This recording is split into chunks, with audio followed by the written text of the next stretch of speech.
Hello, this is Ceymone and welcome in or welcome back to the latest installment of my Everything Coming series. In this video, I'm going to go over every documented change coming in Year 9 Season 1 of Rainbow Six Siege Operation Deadly Omen.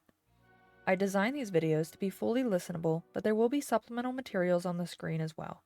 There were some problems with online custom games this test server, so my footage isn't quite how I like it, but we did our best. Let's get into it. First, let's catch up with the changes that were introduced between my last video and this one, since we got a few operator and weapon balancing updates in the Year 8 Season 4 mid-season patch. The fuse timer on Ace's Selma was increased to 4 seconds from 3. Maverick gained smoke grenades. Thunderbird gained the deployable shield. Capcan traded in his impact grenades for a bulletproof camera. And Two Brow was revisited fresh off of his own season. He now has 3 Zoto canisters instead of 4. The Zoto canister no longer affects Maverick's blowtorch, and the electrical insulation effect on metallic objects remains for an additional 1.5 seconds after the Zoto canister is destroyed. As far as weapons go, the G36C assault rifle, available to Ashe and Yana, received an increase to its vertical and horizontal recoil. The SMG-11 machine pistol, available to Smoke, Mute, Amaru, and Solus, received a damage reduction to 32 from 35. The Spaz 15 shotgun, available to Caveira and Thunderbird, has reduced first shot kick but increased lateral recoil. And that covers the changes that are currently in the live build but were released after my previous Everything Coming video. Operation Deadly Omen will kick off Year 9 of Siege, and as such we have a new roadmap for the year. We'll cover it in detail later in this video, but for now you should know that the year will focus on community feedback and shifting the meta back to Siege's tactical roots. Anti-cheat is also a core part of the entire Year 9 plan. First, let's get into everything coming in Year 9, Season 1. The new season will introduce a new attacker to the Siege lineup, Deimos, revealed to be Gerald Morris, the big bad in the recent lore installments. Now captured by Rainbow, he has become a playable character while maintaining his sinister, villainous persona. Deimos is a 2-health, 2-speed operator.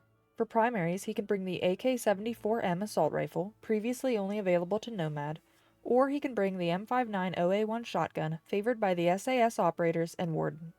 Deimos has a single option for secondary weapon, and it is his signature 44 Vendetta revolver, the very same big iron responsible for murdering Harry.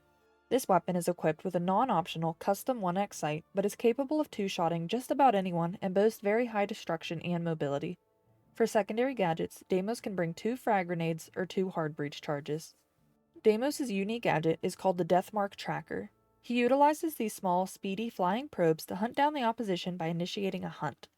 The first step is for Deimos to acquire a target list, which is done by him or his team scanning defenders during the round. Deimos can use his alternate ability button to cycle through the target list to select a victim of choice. Once ready, he can activate a Deathmark Tracker, which will seek out that defender no matter where they are in a matter of a few seconds. During this time, both the attackers and defenders are notified who is being hunted, giving them precious moments to prepare. Once the hunt is on, the target's location is revealed to Deimos, and only Deimos, until the timer runs out or one of them is dead. Deimos and the target will have a crosshair icon on their head for the duration of the hunt, allowing their respective teammates to know the hunt is on. This includes spectator teammates who are on cams. But Deimos isn't looking to be disappointed, so during the hunt the targeted defender can also see Deimos' location, albeit with a little less information. Deimos is able to see both the compass location of his target as well as a real-time ping of their location. The target only gets a staggered ping and no compass location. Deimos will also be limited to using his revolver for the duration of the hunt, although this may not be very much of a disadvantage to some. At any point during the hunt, Deimos can cancel the ability, which will end the hunt prematurely. Deimos can choose to re-hunt these targets at a later time. Deimos synergizes well with a well-coordinated team. You can use the hunt and Deimos' revealed location to your benefit, whether as a bait or a misdirect. A skilled Deimos can also relay a target's location through callouts even if his team can't see the tracker's information itself. He's very effective at hunting down single targets, such as deep roamers like Caveira, but it's risky for him to go alone given the link between him and his target as well as being limited to the revolver. So, Deimos should consider pairing up with operators who can help him clear a path, increase the aggression, or protect his flank. This can be a myriad of operators, including, but certainly not limited to, Zofia, Blitz, Ying, IQ, Thatcher, or Nomad. It does not seem that the link causes anything that IQ is able to detect, However, she is very useful at scanning the gadgets belonging to defenders to add them to Deimos' target list without risking a drone.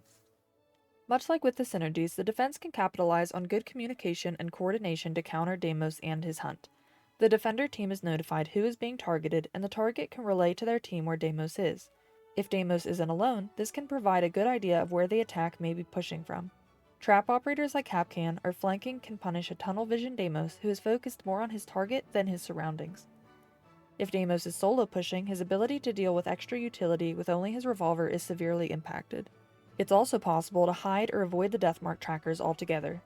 Gadgets that can disable electronics, such as mute signal disruptors and Tuberal's Dodo canisters, can hide an operator's presence from the probe before it finds them. This will prevent the hunt from initiating and refund it to Deimos.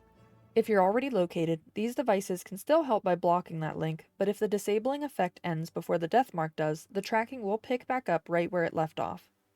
Vigil's cloaking device also counters deathmark trackers, which cannot see or track him when active.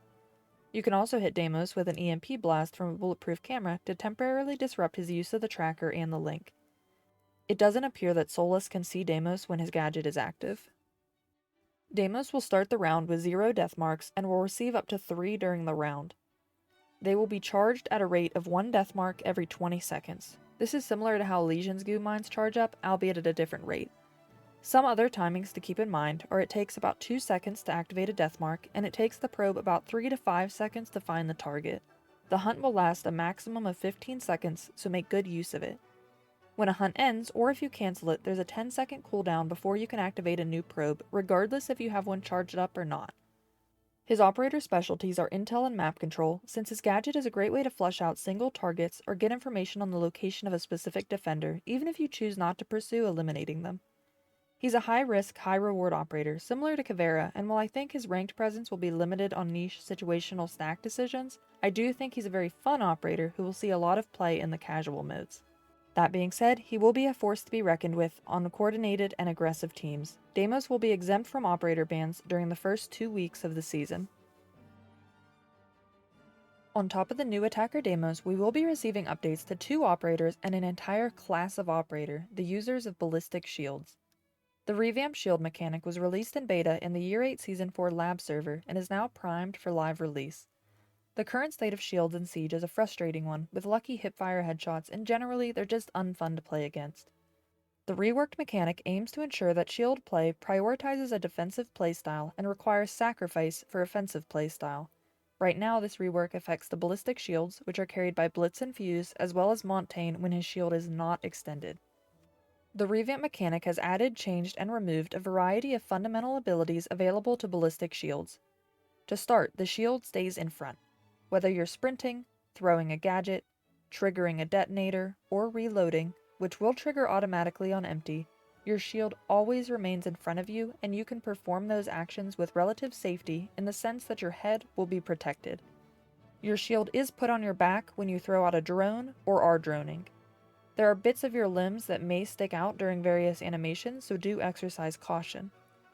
You can also break through full health barricades with your shield, but doing so will send you through the barricade, making Frost a very significant threat in that situation. The breakthrough melee is not available when you're rappelling, because the shield remains on your back for the entire duration of a rappel. You can still melee the barricade as normal if you prefer, but now with the added benefit that your head will not be exposed when doing so, as long as the shield isn't on your back. This applies to striking barbed wire as well. The shield will remain in front during the melee. On the topic of melee, hitting an opponent with the shield will no longer guarantee a down but not out. Instead, the shield melee will result in a knockdown similar to Oryx's dash, and deals 65 damage. This brings it more in line with a defensive melee that either party can act on, rather than being an aggressive tool with a guaranteed positive outcome. To enhance their newfound role as a defensive frontline operator, shields have been given the ability to free look, meaning they can look left, right, up, or down without having to move their shield. As an onlooker, you'll be able to tell where a shield is looking because their head will turn. You can check for traps, relay information to your team, or block a doorway, all without exposing yourself needlessly. You can use free look to throw a gadget wherever you're currently looking. Keep in mind that Monty will have to unextend his shield to throw a gadget. Free look will be replacing hipfire, meaning if a shield wants to shoot, they will need to ADS, and in doing so will expose their head. The ADS time has been reduced from walking and from sprinting to 0.5 and 0.55 seconds respectively, where it used to be 0.6 for both. This means shields can ADS just slightly faster. The accuracy during the shield unequip animation has been reduced. And during the ADS animation, the weapon will not shoot until it is pointing forward to ensure the shield must be vulnerable in order to be lethal. Additionally, players of the hostage game mode will notice that the shield will now remain equipped while escorting the hostage, and you can still jump through barricades. The reworked ballistic shield is not without its counters as well. First, Siege is introducing suppressive fire, which basically means dumping a mag into the shield itself. Suppressive fire will trigger at 10 bullets and reach maximum intensity at 40 bullets. While suppressed, the shield operator cannot sprint and their visibility is reduced according to the intensity of the suppression. The fall off for the trigger is 7 seconds. This should assist defenders in keeping aggressive shields at bay while you coordinate a solution with your team. The main idea is not to let a shield operator get too close, but if they do and you get knocked back, you do have time to react while prone, likely by shooting the shield operator in their toes. Goyo, Tachanka, and Capital will notice in Deadly Omen that their fire triggers the guard break animation of shield operators with 40% intensity, which is the same as electricity. While not affected by most of this rework, Clash is affected by suppressive fire as well as the guard break with actual fire. She cannot free look since that keybind is shared with her shock button. In general, the shield rework aims to make sure every action a shield operator can take follows the simple principle of be defensive. If they want to be offensive, they need to sacrifice something for it, usually by increasing their vulnerability. Shields will be the tanks on the front line, capable of disseminating intel to their team and controlling space. In addition to the shield rework, Season 1 will be introducing balancing changes to both Finka and Azami. Finka's Adrenal Surge will no longer provide a weapon reload bonus while active, but, related to the new shield rework, her surge can be used to clear the suppressive fire debuff. If a shield receives the debuff while a surge is active, its effect will be reduced by 50% or half, meaning the shield operator can move a little quicker and see a little better. Azami was targeted for a balancing update for quite some time, particularly on request from the community.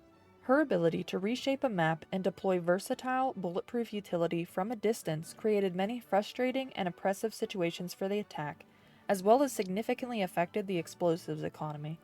Starting in Deadly Omen, each Kiba barrier will have 999 health points and can take damage from gunfire. The amount of damage a barrier takes will depend on the caliber and destruction capabilities of the weapon shooting at it, meaning sniper rifles will do a lot of damage while handguns would take longer. I'm currently testing these out in detail, but was hindered by the custom game issues. Follow me on the app formerly known as Twitter if you're interested in that.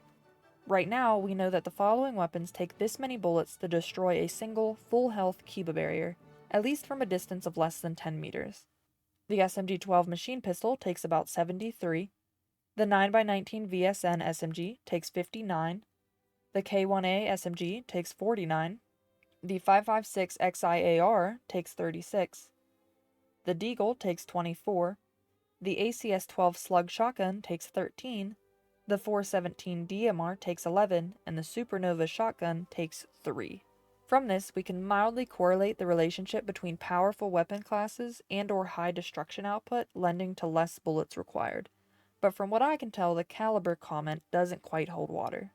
You can still melee the barrier 3 times or hit it with an explosive to destroy it, and that damage does compound, so you can melee a barrier twice and then destroy it with some bullets from a safer distance or any other combination. And there's no time limit. Once a barrier takes damage, including from friendly fire, it keeps that damage and you can visibly see the damage from the cracks in the Kiba barrier. Okay, it's intermission time. All I ask is that if you find this video at all helpful or entertaining, please help it along in the algorithm by liking, commenting, and sharing with your friends. I spend a lot of time making the Everything Coming videos, and your support keeps me motivated to continue. Consider subscribing to my YouTube channel for more Siege content. I also live stream at twitch.com/Ceymone. Let's get back to the video. Throughout the years, weapon balancing has been an integral part of the balancing of the game and in guiding the current meta. Deadly Omen will be overhauling the weapon system in Siege with the primary goals of improving consistency and bringing back the strategic, slow nature of gameplay that Siege is supposed to embody.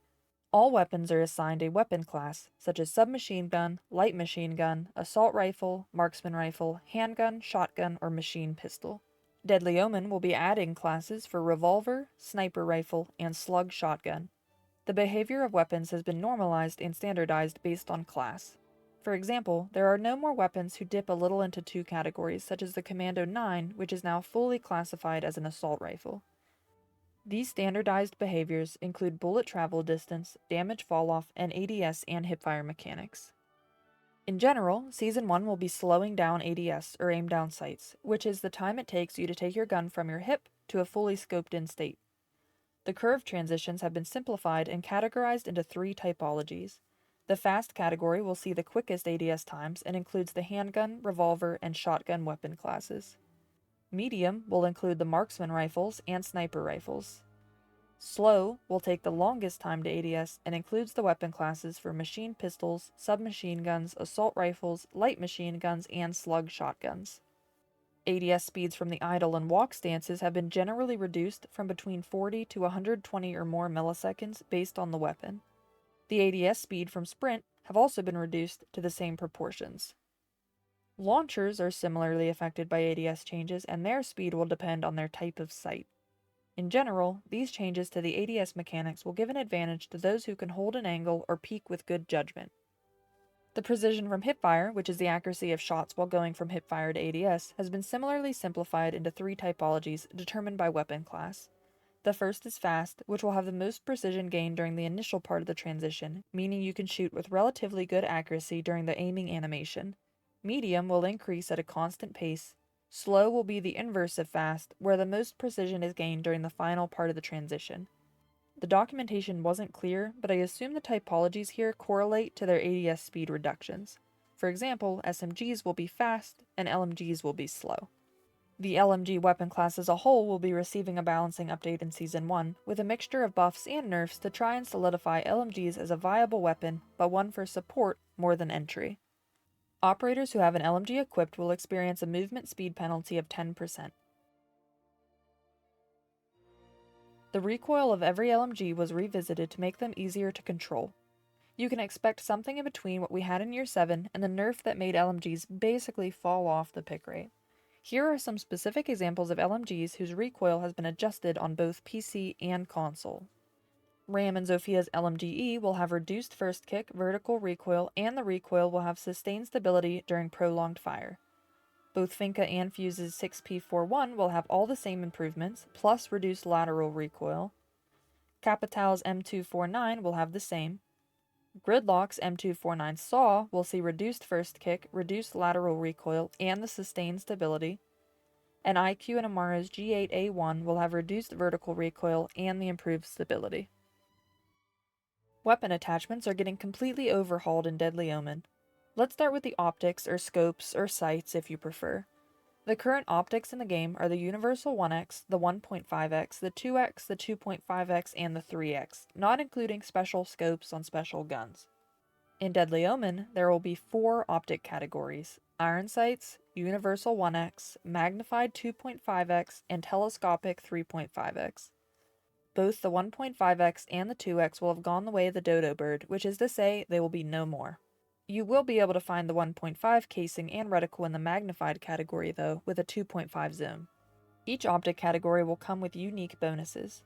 Iron sights will grant a 10% faster ADS speed, 1 times magnification, and will be housed in the no sight category. The Universal 1X sights will grant a 5% faster ADS speed, 1 times magnification, and will be housed in the non-magnifying category. Magnified scopes will have no bonus on ADS speed, but will have a 2.5 times zoom level. Telescopic scopes are the same, but with a 3.5 zoom level. Both magnified and telescopic scopes can be found in the magnifying category. It does not appear that handguns, whether they have a built-in non-optional optic or not, get the iron sight bonus, but it's impossible to compare since you can't equip sights on them. With these changes, sights are being redistributed to operators. Every operator will have access to the iron sights and Universal 1X options, at least on their primaries. The magnified 2.5 scope will be distributed as follows. It will be available on every attacking AR, SMG, LMG, DMR, and slug shotgun.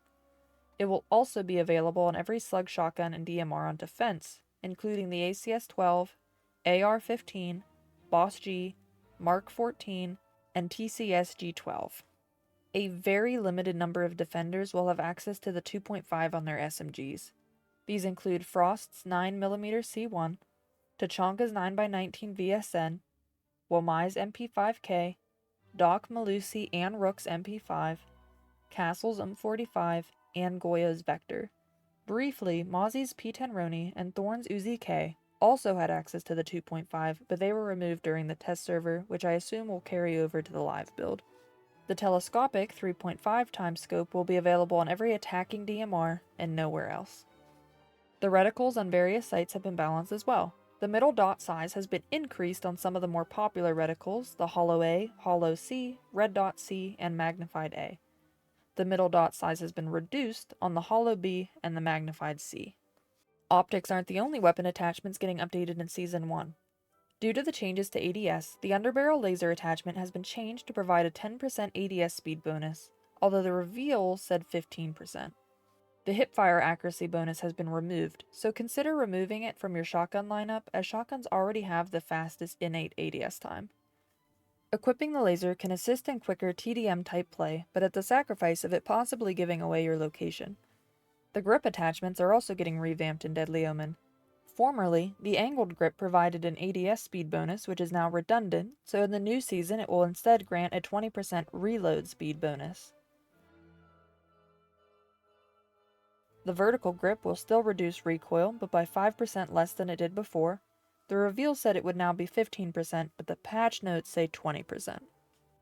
There is also a brand new grip being added to the game, the horizontal grip. This attachment will grant you a 5% movement speed bonus and is replacing the none option. Note that this grip won't make your operator move faster than their speed allows, it just gives you handgun speed but with your primary out. This is particularly useful for those who want to run the shotgun or Gon 6 secondaries, since they do not provide that mobility boost.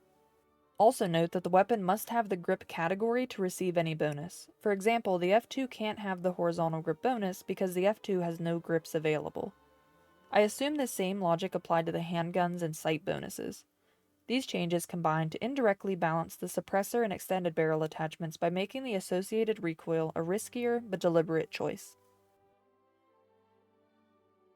Deadly Omen will be introducing a few quality of life changes to improve the siege experience for players.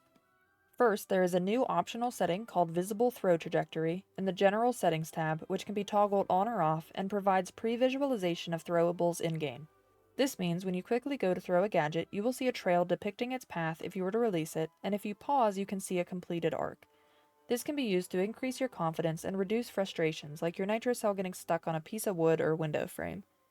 You'll still have to practice to get good and fast at throwing gadgets, especially lethal ones like nitro cells, but this will be a good visual aid for that first part of the throw.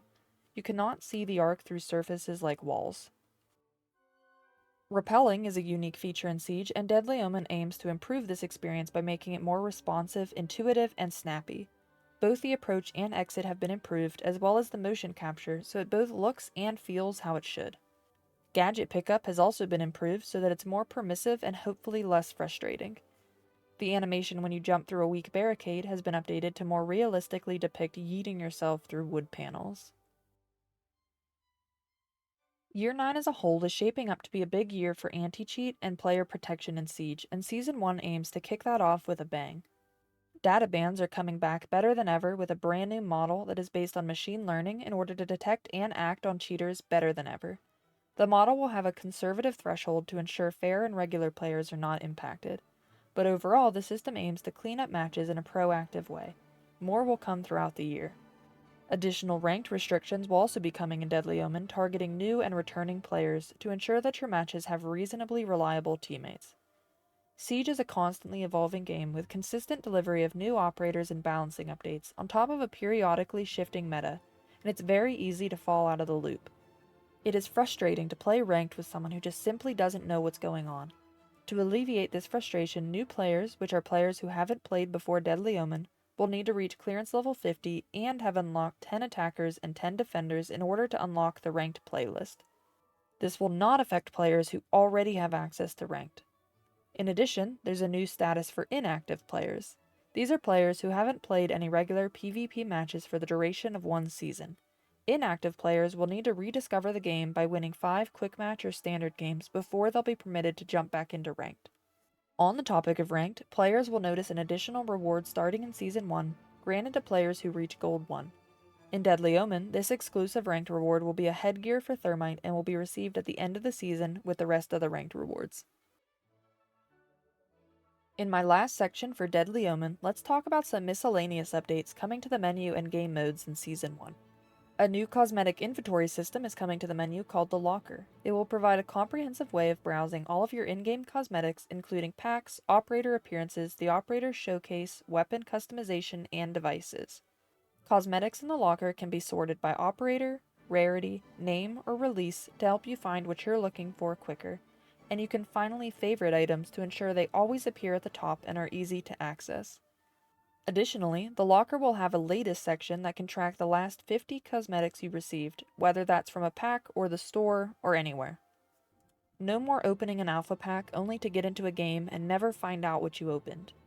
The latest section can be sorted by the time you received it, item source, rarity, or item type. The Locker isn't the only improvement coming to the menu. The operator album has been updated to fit 44 operators for both attack and defense.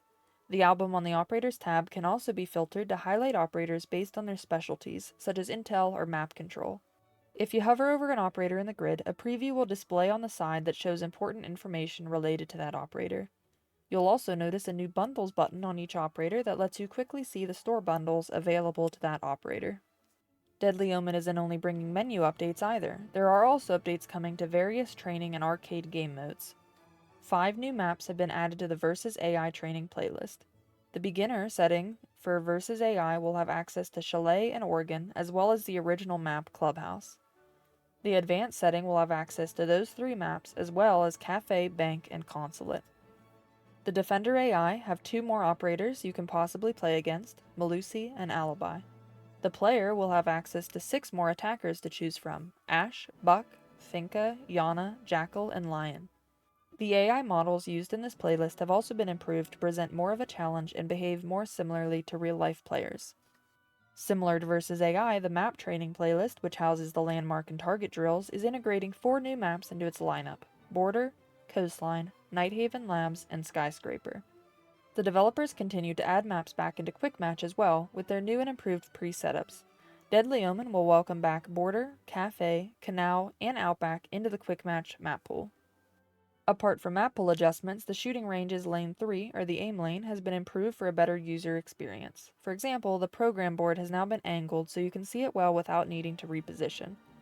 The arcade playlist has also received a few quality of life updates. Impact grenades have been removed from the free-for-all game mode to reduce the sheer map tomfoolery that could happen with them. Interior hatches will now come pre-destroyed in the arcade playlist, which also alleviates the impact grenade change. And the arcade also supports spectator mode now.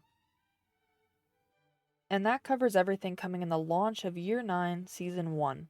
But we also got the reveal for Year 9 as a whole, so I want to take a little time in this video to cover the features we plan to receive in Season 2, 3, and 4. Please remember that the following items are not coming in Season 1, Operation Deadly Omen, but are scheduled to release throughout the year. Overall, Year 9 will focus on addressing community feedback with quality of life updates, meta shifts, and a strong and continuing anti-cheat effort. They'll be hardening Siege's security systems, Mousetrap on console, and QB on PC. Anti-cheat communications will come every 2 months to keep us updated. They also want to work on eliminating the TDM meta to restore Siege to its strategic and methodic roots. We expect Siege to be here for another 10 years, and we can also expect some celebration of our commitment through new rewards and progression opportunities. Season 2 plans to bring a remastered Recruit, balancing updates to Fenrir and Solus, and more. Recruit's remaster will be in lieu of a traditional new operator, but we will be getting 2 recruits who have gained operator status, meaning they'll be available in all playlists and can be customized. They didn't reveal what this remaster will be, but we do know that it will let us inject strategy into lineups like never before. Remasters like this will give the developers an opportunity to improve the overall health of the game and give more time to develop new operators with unique abilities and gadgets as well as new weapons. Their intention is for Siege to last another 10 years, so it makes sense that we'll drop off from getting brand new operators every season, similar to how we went from getting 2 to 1. Since everyone owns Recruit already, the Battle Pass for Season 2 will reward an operator voucher or 600 R6 credits if you already own all operators. Both Fenrir and Solus are powerful defenders being targeted in Season 2 for balancing updates. Fenrir's F-Naught Dread Mines will no longer be bulletproof even when they're not activated, and he will be losing a mine and a code. This means he'll have 4 mines to deploy around the map and a maximum of 2 active at a time. Solus will be receiving Part 1 of a balancing update in Season 2 to include no longer being able to use her gadget in the preparation phase, as well as her gadget's battery draining faster. Season 2 will continue the player protection effort by releasing the reputation system from beta, meaning players will begin to reap the rewards and restrictions associated with their reputation. It will also be harder for cheaters to have access to multiple accounts on PC, meaning when a cheater gets banned, they'll stay that way. This includes improved ban enforcement on Steam. The action report in the post-game will also be revamped in Season 2 to streamline and organize player progression. The pre-visualization feature that came for throwables in Season 1 will be expanded to include drone jumping in Season 2, helping players get their drone just where they want it. The map training playlist will be getting more maps and more options. The target drill will last 60 minutes and have targets in any room, letting you practice longer and with more dummies. Options for headshots only, a mini HUD, pre-made destruction, and damage reports will also be coming. Versus AI will also be gaining additional operators and maps. Finally, Season 2 is the planned release season for the Marketplace launch, where the community can buy and sell cosmetics for R6 credits. You can still sign up for the Marketplace beta by using the QR code on the screen or by going to the Ubisoft Siege website directly. Season 3 will introduce a brand new operator hailing from Greece who will bring a new element to the game and a new weapon. Part 2 of the Solus balancing update will also come to this season, to include a deeper system change, but we don't know more than that. Dokkaebi is slated for a balancing update as well, which will aim to attack frustrations around her gadget. The training playlist will continue to be improved, including the addition of even more maps and operators in Versus AI, new maps in the map training playlist, a new cover option in Lane 3, where the dummies will hide behind cover, providing an additional challenge, a brand new drone drill and map training, and Versus AI will introduce the Attacker AI, where the player can play on defense against artificial attackers who drone, plant, clear roamers, and more.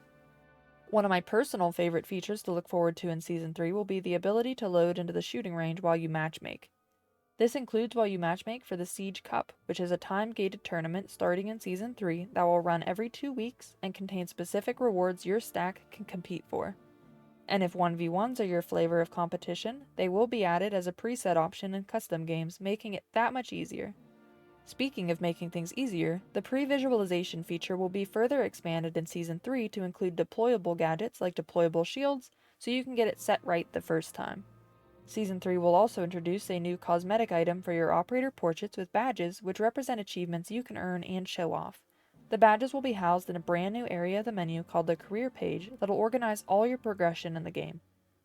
For player protection, Mousetrap will receive Part 1 of an update in Season 3 that ensures that players detected using mouse and keyboard on console will have their reputation negatively affected. Last but not least, Season 4 is the more cryptic of the seasons on the roadmap because it's so far away. We know we'll be getting an operator remaster of one of our American operators, and we know that the operator shares a physique to Joshua and would need a remaster. That is to say, we can assume it's Blackbeard, finally. We also know that Part 2 of the Mousetrap update will be coming to console, which will send detected mouse and keyboard users to the PC matchmaking pool, keeping them out of controller lobbies. Season 4 will also introduce live bans, meaning that as soon as a cheater is detected, even if it's during a live match, they're immediately removed and the match is cancelled. This will get cheaters out of the game as soon as possible. We'll also be getting an anti-toxicity measure in the way of automated text chat moderation. Season 4's roadmap also plans for additional maps and map training, improvements to dynamic matchmaking for players in low population zones or during non-peak hours, and we can expect the long-awaited ability for console players to choose to play with their PC friends in PC lobbies. Keep in mind that this is going to be a one-way street. PC players will not be playing with console lobbies. Other than that, space has been intentionally left in Season 4 to accommodate feedback and the needs of the community. We also received a hint that Thermite might be receiving a ballistic shield later this year, but we don't know which season that may belong to. We can also expect Quick Match to grow its roster to include the entire map pool. The Deadly Omen season website also mentioned a flashbang customization option that would allow players to select the type of visual and audio effects that will be applied when you're blinded by a flashbang or other blinding device. Since that setting wasn't on the test server, I reported it on R6Fix and they confirmed this feature would be coming at a later date. As far as the esports scene goes, BlastR6 has announced that they will be bringing back 6 invitational last chance qualifiers, and we know the locations of the majors and next 2 SIs. Manchester, UK will host the next major from May 24th to 26th. Montreal, Canada will host the November major, and the 2025 SI will be hosted on the east coast of the United States. SI 2026 will be hosted in Paris, France. And that covers the changes we can expect beyond Season 1 and into Year 9. All in all, the year and Season 1 are action-packed and will shape the future of the game. Operation Deadly Omen will release to the live servers on March 12th, and I look forward to seeing you all there. During the season, we can expect a mid-season balancing update, 2 elite skins, and a seasonal event. That's the end of another Everything Coming video. I hope it helped, and don't forget to share with your friends and leave a comment letting me know what your most anticipated change coming is. Thanks for watching.